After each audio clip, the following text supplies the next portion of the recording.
Hello. Okay, so welcome back to my channel, Lisan Magar, and let's read. Okay.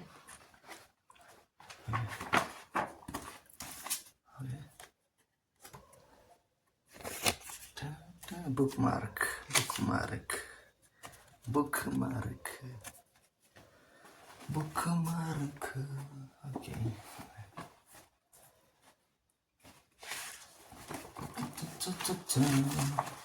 Let's start where we left off. The Charmer.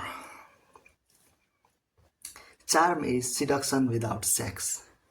Charmers are consummate manipulators, masking their cleverness by creating a mood of pleasure and comfort. Their method is simple. They deflect attention from themselves and focus it on their target. They understand your spirit, feel your pain, adapt to your moods. In the presence of a charmer, you feel better about yourself. Charmers do not argue or fight, complain or pester. But what could be more seductive? By drawing you in with their indulgence, they make you dependent on them and their power grows. Learn to cast the charmer spell by aiming at people's primary weaknesses, vanity and self-esteem. Self-esteem, okay. The art of charm, okay.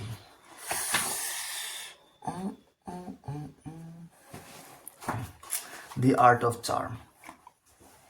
Sexuality is extremely disruptive. The insecurities and emotion it stirs up can often cut short a relationship that would otherwise be deeper and longer lasting. The charmer solution is to fulfill the aspects of sexuality that are so alluring and addictive: the focused attention, the boost self esteem, the pleasurable wooing, the understanding, real or illusory, but subtract the sex itself. It's not that the charm represses or discourages sexuality. Lurking beneath the surface of any attempt at charm is a sexual tease, a possibility. Charm cannot exist without a hint of sexual tension. It cannot be maintained, however, unless sex is kept at bay or in the background. The word charm comes from the Latin carmen, a song, but also an incantation tied to the casting of a magical spell. The charmer implicitly grasps this history, casting a spell by giving people something that holds their attention, that fascinates them, and the secret to capturing people's attention while lowering their powers of reason is to strike at the thing they have the least control over: their ego, their vanity, and their self-esteem. As Benjamin Disraeli said, talk to a man about himself, and he will listen for hours. The strategy can never be obvious. Subtlety is the charmer's great skill. If the target is to be kept from seeing through the charmer's efforts and from growing suspicious, maybe even tiring of the attention, a light touch is essential. The charmer is like a beam of light that doesn't play directly on a target but shows a pleasantly diffuse glow over it. Charm can be applied to a group as well as to an individual. A leader can charm the public. A leader can charm the public. The dynamic is similar. The following are the laws of charm, called from the stories of the most successful charmers in the history. Make your target the center of attention.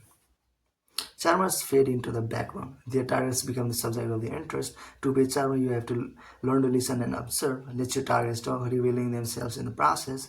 As you find out more about them, their strengths, and more important, their weaknesses, you can individualize your attention, appealing to their specific desires and needs, tailoring your flatteries to their insecurities. By adapting to their spirit and empathizing with their woes, you can make them feel bigger and better, validating their sense of self-worth. Make them the star of the show, and they will become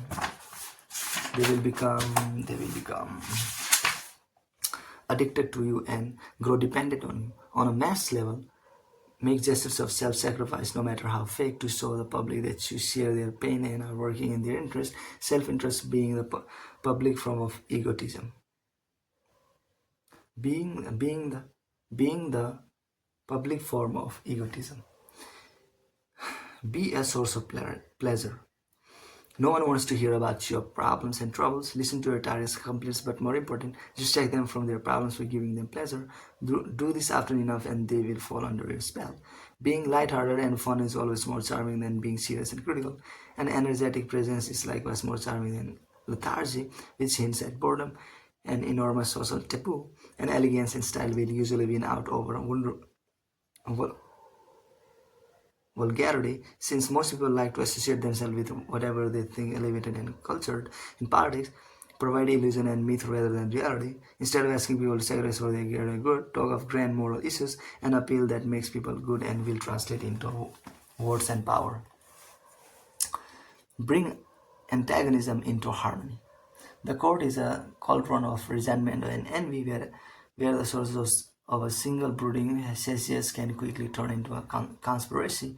The charmer knows how to smooth out conflict, never stir up antagonism that will prove immune to your charm. In the face of those who are aggressive, retreat, let them have their little victories. Yielding and indulgence will charm the fight out of any potential enemies. Never criticize people overtly, that will make them insecure and resistant to change. Plant ideas, insinuate suggestions, charmed by your diplomatic skills. People will not notice your growing power. Lull your victims into ease and comfort. Charm is like the hypnotist trick with the swinging watch. The more relaxed the target, the easier it is to bend him or her to your will. The key to making your victims feel comfortable is to mirror them, adapt to them. Most people are narcissists; they are drawn to those who most similar to themselves, seem to share their values and tastes. So to understand their spirit, and they will fall under your spell. This works particularly well if you are an outsider, showing that you share the values of your adopted group or country. You have learned their language, you prefer their customs, etc. is immensely charming, since for you, this preference is a choice, not a question of birth. Never pester or be overly persistent. These uncharming qualities will disrupt the relaxation you need to cast your spell. So calm and self-possession in the face of adversity. Adversity and setbacks actually provide the perfect setting for charm, showing a calm, unruffled exterior in the face of unpleasantness puts people at ease. You seem patient, waiting for destiny to deal you a as if waiting for destiny to deal you a better card, or as if you were confident you could charm the fates themselves. Never show anger, ill temper, or vengefulness, all disruptive emotions that will make people defensive in the politics of large groups. Welcome adversity as a chance to show the charming qualities of magnanimity and poise. Let others get flustered and upset. The contrast will rebound to your favor. Never whine, never complain, never try to justify yourself. Make yourself useful. If done subtly, your ability to enhance the lives of others will be devilishly seductive. Your social skills will prove important here. Creating a wide network of allies will give you the power to link people up with each other, which will make them feel that by knowing you, they can make your lives easier. This is something no one can resist. Follow through is key. So many people will charm by promising a person great things, a better job, a new contract, a big favor. But if they do not follow through, they make enemies instead of friends. Anyone can make a promise. What sets you apart and makes you charming is your ability to come through in the end, following up your promise with a definite action. Conversely, if someone does you a favor, show your gratitude concretely. In a world of bluff and smoke, real action and true helplessness can perhaps the ultimate charm. Examples of charmers. 1. In the early 1870s, Queen Victoria of England had reached a low point in her life. Her beloved husband, Prince Albert, had died in 1861, leaving her more than grief-stricken. In all of her decisions, she had relied on his advice. She was too uneducated and inexperienced to do otherwise, or so anyone made her feel. In fact, with Albert's death, political discussions and policy issues had come to bore her to tears. Now Victoria gradually withdrew from the public eye. As a result, the monarchy became less popular and therefore less powerful. In 1874, the Conservative Party came to power, and its leader, the 70-year-old Benjamin Disraeli, became prime minister. The protocol of his accession to his seat demanded that he come to the palace for a private meeting with the Queen, who was 55 at the time. Two more unlikely associates could not be imagined. Disraeli, who was Jewish by birth, had dark skin and exotic features by English standards. As a young man, he had been a dandy, dressed bordering on the flamboyant, and he had written popular novels that were romantic or even gothic in style. The Queen, on the other hand, was dour and stubborn, formal in manner and simple in taste. To please her, Disraeli was advised he should curb his natural elegance, but he disregarded what everyone had told him and appeared before her as a gallant prince, falling to one knee, taking her hand and kissing it, saying, "I plight my troth to the kindness of mistresses." Disraeli pledged that his work now was to realize Victoria's dreams. He praised her qualities so fulsomely that she blushed, yet strangely enough, she did not find him comical or offensive, but came out of the encounter smiling. Perhaps she should give this strange man a chance, she thought, and she waited to see what he would do next. Victoria soon began receiving reports from Disraeli on preliminary debates, policy issues, and so forth that were unlike anything other ministers had written, addressing her as the fairy queen and giving the monarch's various enemies all kinds of villainous code names. He filed his notes with gossip. In a note about a new cabinet minister, Disraeli wrote, "He is more than 6 feet 4 inches in stature, like St. Peter's at Rome. No one is at first aware of his dimensions, but he has the sagacity of the elephant as well as its form." The minister's blithe, informal spirit bordered on disrespect, but the queen was enchanted. She read his reports voraciously and almost without realizing it. Her interest in politics was rekindled. At the start of their relationship, Disraeli sent the Queen all of his novels as a gift. She in return presented him with the one book she had written, Journal of Our Life in the Highlands. From then on, he would toss out in his letters and conversation with her the phrase, "we authors." The Queen would beam with pride. She would overhear him passing her to others. Her ideas, common sense, and feminine instincts, he said, made her the queen of, made her the made her the equal of Elizabeth the First. He rarely disagreed with her. At meetings with other ministers, he would suddenly turn and ask her for advice. In 1875, when Disraeli managed to final the purchase of the Suez Canal from the debt-ridden Hittite of Egypt, he presented his accomplishments to the Queen as if it were a realization of her own ideas about expanding on British Empire. She did not realize the cause, but her confidence was growing by leaps and bounds. Victoria once sent flowers to her Prime Minister. He later returned the favor, sending primroses, a flower so ordinary that some recipients might have been insulted, but his gift came with a note. Of all the flowers, the one that retains its beauty longest is sweet primrose. Disraeli was enveloping Victoria in a fantasy atmosphere in which everything was a metaphor, and the simplicity of the flower, of course, symbolized the Queen, and also the relationship between the two leaders. Victoria fell for the bait. Primroses were soon her favorite flower. In fact, everything Disraeli did now met with her approval. She allowed him to sit in her presence, and unheard of privilege. The two began to exchange valentines every February. The Queen would ask people what Disraeli had said at a party when he paid a little too much attention to Empress Augustus of Germany. She grew jealous. The courteous one wondered what had happened to the stubborn, formal woman they had knew. She was acting like an infatuated girl. In 1876, Disraeli steered through a parliament a bill declaring Queen Victoria Queen Empress. The Queen was beside herself with joy. Out of gratitude and certain love, she elevated his Jewish dandy and novelist to the peerage, making him Earl of Beaconsfield, the realization of a lifelong dream. Disraeli knew how deceptive appearances can be. People were always judging him by his face and by his clothes, and he had learned never to do the same to them. So he was not deceived by Queen Victoria's dour, sober exterior. Beneath it, he sensed was a woman who yearned for a man to appeal to her feminine side, a woman who was affectionate, warm, even sexual. The extent to which this side of Victoria had been repressed merely revealed the strength of the feelings he would stir once he melted her reserve.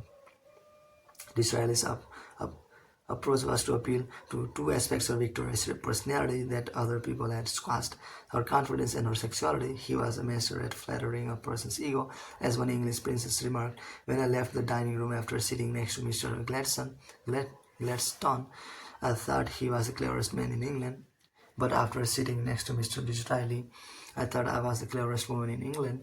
Disraeli worked his magic with a delicate touch, insinuating an atmosphere of amusement and relaxation, particularly in relation to politics. Once the Queen's guard was down, he made that mood a little warmer, a little more suggestive, subtly sexual, though of course without overt flirtation. Disraeli made Victoria feel desirable as a woman and gifted as a monarch. How could she resist? How could she deny him anything? Our personalities are often molded by how we are treated. If a parent or spouse is defensive or argumentative in dealing with us, we tend to respond the same way. Never mistake people's exterior characteristics for reality, for the character they show on the surface may be merely a reflection of the people with whom they have been most in contact, or a front disguising its own opposite. A gruff exterior may hide a person dying for warmth. A repressed, sober-looking type may actually be struggling to conceal uncontrollable emotions. That is the key to charm, feeding what has been repressed or denied. By indulging the queen, by making himself a source of pleasure, Disraeli was able to soften a woman who had grown hard and cantankerous. Indulgence is a powerful tool of seduction. It is hard to be angry or defensive with someone who seems to agree with your opinions and tastes. Charmers may appear to be weaker than their targets, but in the end, they are the more powerful side because they have stolen the ability to resist. 2. In 1971, the American financier and Democratic Party power player Averell Harriman saw his life drawing to a close. He was 79. His wife of many years, Marie, had just died and with the Democrats out of office, his political career seemed over. Feeling old and depressed, he regained himself to spending his last years with his grandchildren in a quiet retirement.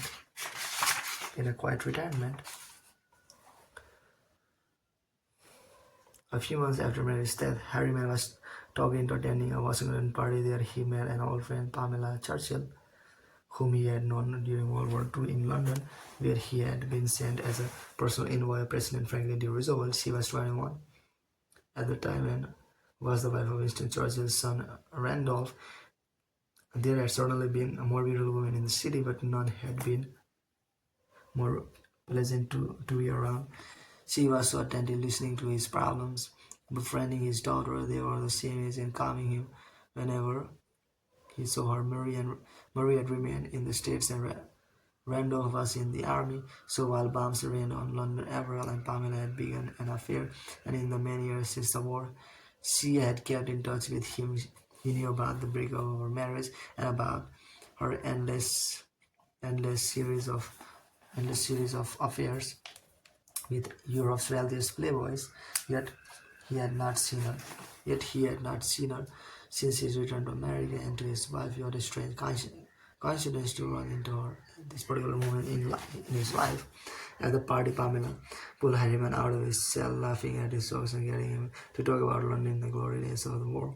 He felt his old power returning. It was as if he were charming her. A few days later, she dropped in on him at one of his weekend homes. Harriman was one of the wealthiest men in the world, but was no lavish splendor. He and Mary had lived a Spartan life. Pamela made no comment, but when she invited him to her own house, he could not help but notice the brightness and vibrancy of her life. Flowers everywhere, beautiful linen on the bed, wonderful meals. She seemed to know all of his favorite foods. He had heard of her reputation as a courtesan and understood the lure of his wealth, yet being around her was invigorating, and 8 weeks after that party, he married her. Pamela did not stop there. She persuaded her husband to donate the art that Marianne had collected to the National Gallery. She got him to party with some of his money, a trust fund for her son Wilson Niehausen's constant redecorations. Her approach was subtle and efficient. She made him somehow feel good about giving her what she wanted. Within a few years, hardly any traces of Marie remained in their life. Harriman spent less time with his children and grandchildren. He seemed to be going through a second youth. In Washington, politicians and their wives viewed Pamela with suspicion. They saw through her and were immune to her or so they thought, yet they always came to the frequent parties she hosted, justifying themselves with the thought that part of people would be there. Everything at these parties was celebrated to create a relaxed, intimate atmosphere. No one felt ignored. The least important people would find themselves talking to Pamela, opening up to that attentive look of hers. She made them feel powerful and respected. Afterwards, she would send them a personal note or a gift after referring to something they had mentioned in conversations. The wives who had called her a courtesan and were slowly changed their minds. The men found her not only beguiling but useful. Her worldwide contact were invaluable. She could put them in touch with exactly the right person without them even having to ask. The Harriman's party soon evolved into fundraising events for the Democratic Party, put at their ease, feeling elevated by the aristocratic atmosphere and this Pamela created and the sense of importance she gave them. Visitors would empty their wallets without realizing quite why. This, of course, was exactly what all the men in her life had done. In 1986, Harriman died. By then, Pamela was powerful and wealthy enough that she no longer needed a man. In 1993, she was named the U.S. ambassador to France and easily transferred her personal and social charm into the world of political diplomacy. She was still working when she died in 1997. We often recognize charmers as such. We sense their cleverness. Surely Harriman must have realized that his meeting with Pamela Churchill in 1997 was no coincidence. Nevertheless, we fall under their spell. The reason is simple. The feeling that charmers provide is so rare as to be worth the price we pay. The world is full of self-absorbed people. In their presence, we know that everything in our relationship with them is directed towards themselves. Their insecurities, their neediness, their hunger for attention, that reinforces our own egocentric tendencies. We protectively close ourselves up. It is a syndrome that only makes us the more helpless with charmers. First, they don't talk much about themselves, which heightens their mystery and disguises their limitations. Second, they seem to be interested in us, and the interest is so delightfully focused that we relax and open up to them. Final charmers are pleasant to be around. They have none of most people's ugly qualities: nagging, complaining, self-assertion. They seem to know what pleases. Theirs is a diffuse warmth, union without sex. You may think a geisha is sexual as well as charming. Her power, however, lies not in the sexual favors she provides, but in her rare self-effacing attentiveness. Inevitably, we become addicted and dependent, and dependency is the source of the charmer's power. People who are physically beautiful and who play on their beauty to create sexually charged presence have little power in the end. The bloom of youth fades. There is always someone younger and more beautiful, and in any case, people tire of beauty without social grace, but they never tire of feeling their self-worth validated. Learn the power you can wield by making the other person feel like the star. The key is to diffuse your sexual presence, create a more beguiling sense of excitement through a generalized flirtation, a socialized sexuality that is constant, addictive, and never totally satisfied. Never totally satisfied.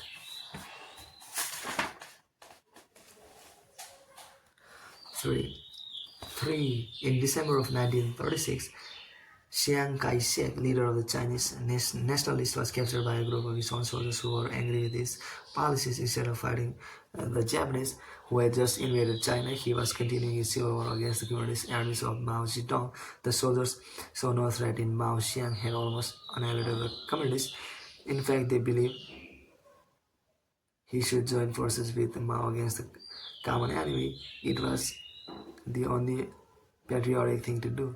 The soldiers thought by capturing him they could compel Chiang to change his mind, but he was a stubborn man. Since Chiang was the main impediment to a unified war against the Japanese, the soldiers contemplated having him executed or turned over to the communists. As Chiang lay in prison, he could only imagine the worst. Several days later, he received a visit from Zhou Enlai, a former friend and now leading communist. Politely and respectfully, Zhou argued for a united front, communists and nationalists against the Japanese. Chiang could not begin to hear such talk. He hated the communists without passion and became hopelessly emotional to sign an agreement with the communists. In these circumstances, he yelled, would be humiliating and would lose me all honor among my own army. It's out of the question. Kill me if you must. Zhou insisted, smiled, and said barely a word. As Xiang Ren entered the told the nationalist general that a concern for honor was something he understood, but that the honorable thing for them to do was actually to forget the differences and fight the invader. Xiang Chiang could lead both armies. Finally, Zhu said that under no circumstances would he allow his fellow communities, or anyone for that matter, to execute such a great man as Chiang Kai-shek. The nationalist leader was stunned and moved. The next day, Chiang was escorted out of prison by communist guards, transferred to one of his own army's planes, and sent back to his own headquarters. Apparently, Zhu had executed this policy on his own, for when word of it reached the other communist leaders, they were outraged. Zhu should have forced Chiang to fight the Japanese, or else should have ordered his execution. To release him without concessions was the height of pusillanimity, and Zhu would pay. Zhu said nothing, and later, a few months later, Chiang signed an agreement to halt the civil war and join with the communists against the Japanese. He seemed to have come to his decision on his own, and his army respected it. They could not doubt his moves. Working together, the nationalists and the communists expelled the Japanese from China, but the communists, whom Chiang had previously almost destroyed, took advantage of this period of collaboration to regain strength. Once the Japanese had left, they returned to the nationalists, who in 1949 were forced to evacuate mainland China for the island of Formosa, now Taiwan. Now Mao paid a visit to the Soviet Union. China was entirely safe and in desperate need of assistance, but Stalin was wary of the Chinese and lectured Mao about the mistakes he had made. Mao argued back. Stalin decided to teach the young upstart a lesson. He would give China nothing. Tempers rose. Mao sent urgently for Zhu and Lai, who arrived the next day and went to work in the long negotiation sessions. Zhu made a sign of enjoying his Hoswadka. He never argued, and in fact agreed that the Chinese had made many mistakes, had much to learn from the more experienced Soviets. Comrade Stalin, he said, we are the first large Asian country to join the socialist camp under your guidance. Zhu had come prepared with all kinds of neatly drawn diagrams and charts. Knowing the Russians loved such things, Stalin warmed up to him. The negotiations proceeded, and a few days after Zhu's arrival, the two parties signed a treaty of mutual aid, a treaty far more useful to the Chinese than to the Soviets. In 1959, China was again in deep trouble. Mao's Great Leap Forward, an attempt to spark an overnight industrial revolution in China, had been a devastating failure. The people were angry, they were starving, while Beijing bureaucrats lived well. Many Beijing officials, who among them returned to their native towns to try to bring order. Most of them managed by bribes, by promising all kinds of favors, but Zhu proceeded differently. He visited his ancestral graveyard where generations of his family were buried, and ordered that the tombstone be removed and the coffins buried deeper. Now the land could be farmed for food in Confucian terms, and Zhu was an obedient Confucian. This was sacrilege, but everyone knew what it meant. Zhu was willing to suffer personally. Everyone had to sacrifice, even the leaders. His gesture had immense symbolic impact. When Zhu died in 1976, an unofficial and unorganized outpouring of public grief caught the government by surprise. They could not understand how a man who had worked behind the scenes and had shown the adoration of the masses could have won such affection. The capture of Chiang Kai-shek was a turning point in the civil war. To execute him might have been disastrous. It had been Chiang who had held the nationalist army together, and without him, it could have broken up into factions, allowing the Japanese to overrun the country. To force him to sign an agreement would have not helped either. He would have lost face before his army would never have honored the agreement, and would have done everything he could to avenge his humiliation. Zhu knew that to execute or compel a captive will only embolden your enemy and will have repercussions you cannot control. Charm, on the other hand, is a manipulative weapon that disguises its own manipulativeness, letting you gain a victory without stirring the desire for revenge. Zhu worked on Xiang perfectly, paying him respect, playing the inferior, letting him pass from fear of execution to the relief of unexpected release. The general was allowed to live with his dignity intact. Zhu knew all this would soften him up, planting the seed of the idea that perhaps the communists were not so bad after all, and that he could change.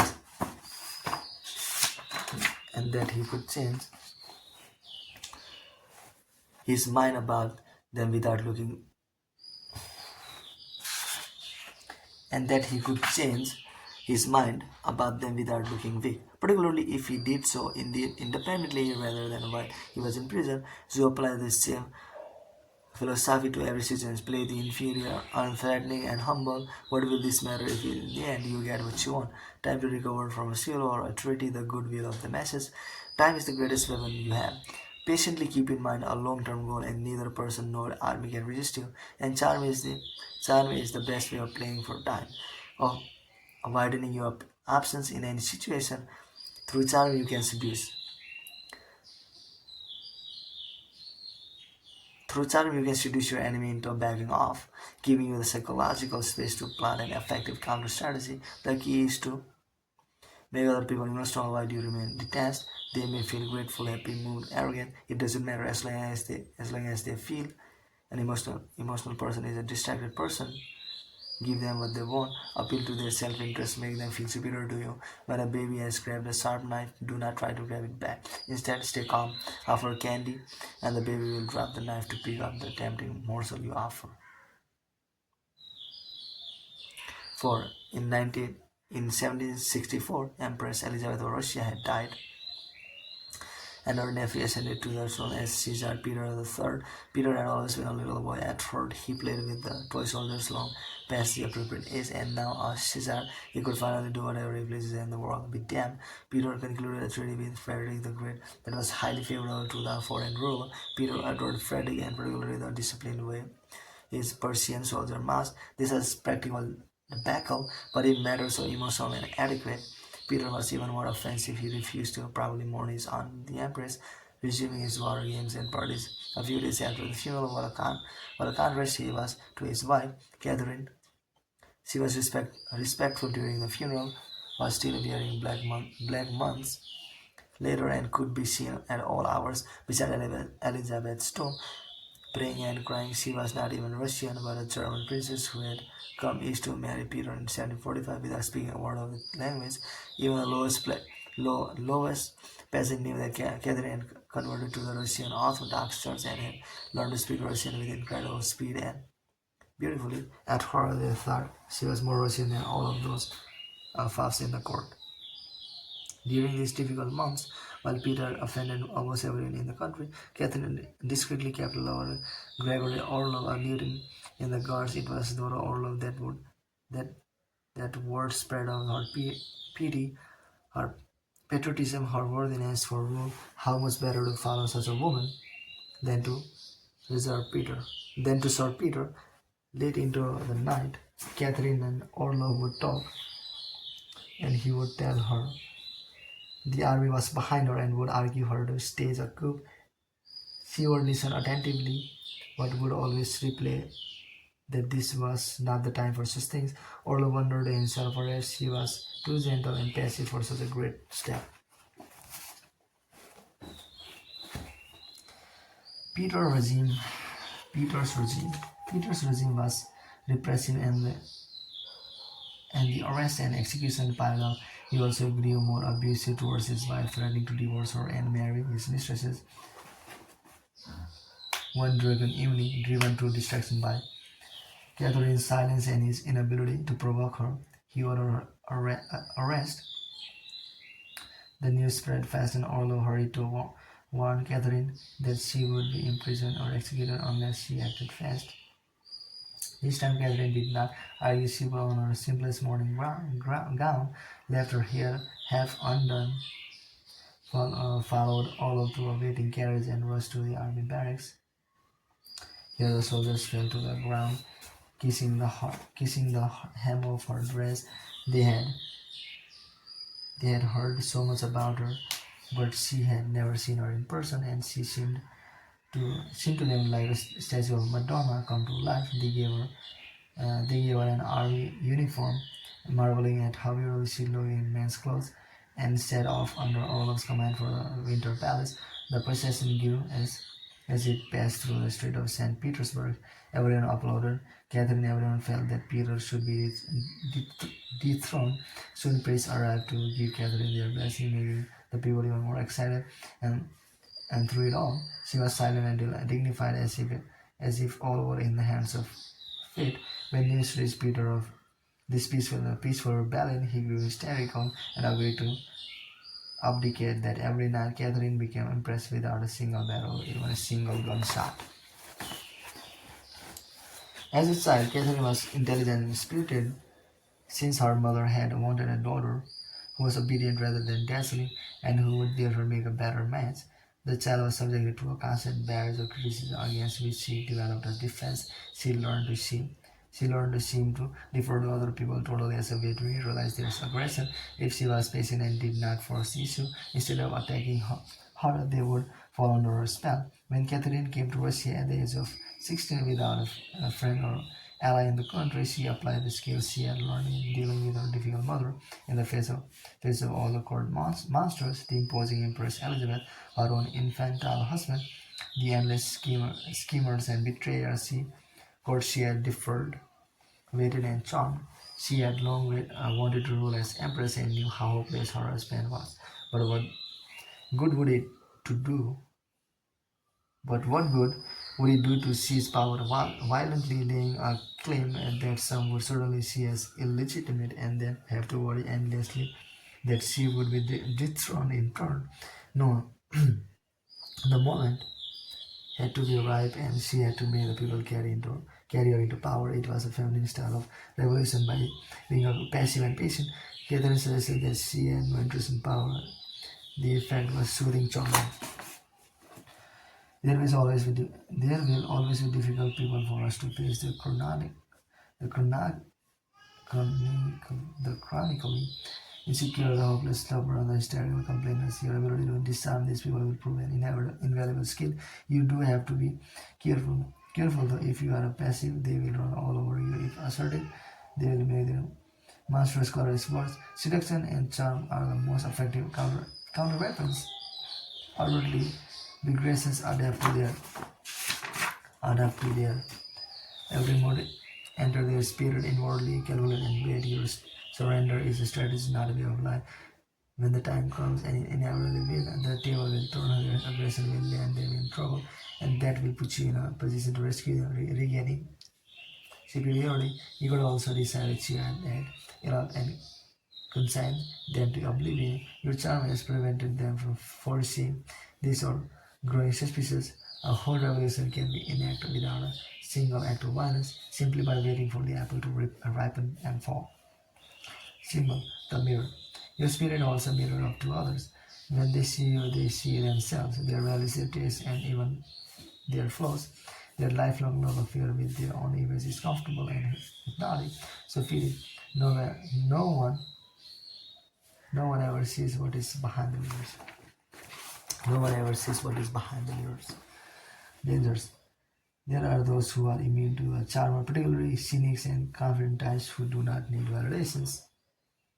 These people tend to view charmers as slippery and deceitful, and they can make problems for you. The solution is to do what most charmers do by nature: befriend and charm as many people as possible. Secure your power through members, and you will not have to worry about a few you cannot seduce. Catherine the Great's kindness to everyone, she might create a vast amount of goodwill that paid off later. Also, it is sometimes charming to reveal a strategic flaw. There is no one person you dislike. Confess it openly. Do not try to charm such an enemy, and people will think you are more human, less slippery. Disraeli had such a scapegoat with his great nemesis, William Gladstone. The dangers of fruitful charm are the harder to handle. Your conciliatory step, shifting, flexible approach to politics will make enemies out of everyone who is a believer in a cause. Social seducers such as Bill Clinton and Henry Kissinger could often win over the most hardened opponent with their potential charm, but they could not be everywhere at once. Many members of the English Parliament thought Disraeli a shifty carnivore, and a person in his engaging manner could dispel such feelings, but he could not address the entire Parliament one-on-one. In difficult times, when people yearn for something substantial and firm, the brutal charmer may be in danger. As Catherine the Great proud, timing is everything. Charmers must know when to hibernate and when the times are ripe for their persuasive powers. No, known for their flexibility, they should sometimes be flexible enough to act inflexibly. Zhao and Lai, the Consulant chameleon, could play the hardcore communist when it suits him. Never become the slave to your own powers or charm. Keep it under control. Something you can turn off and on at will. Something you can turn off. Something you can turn off and on at will.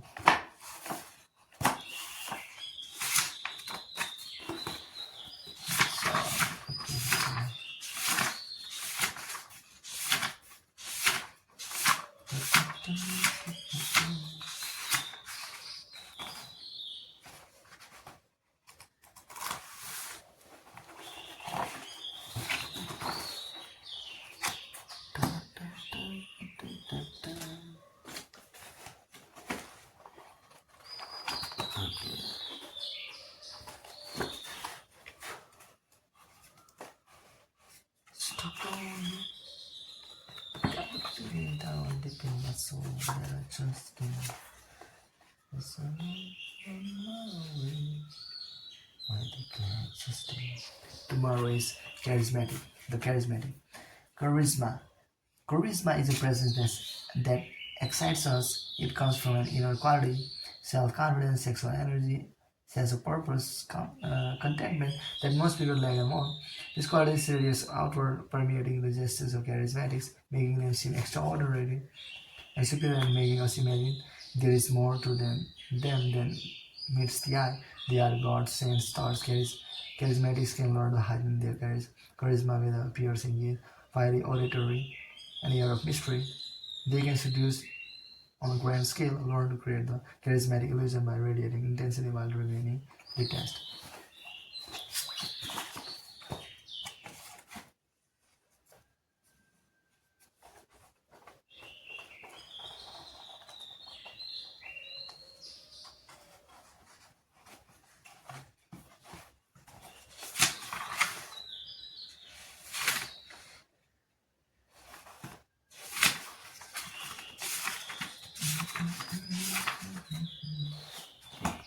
Okay, that's it for today. Okay, bye. Let's see you tomorrow.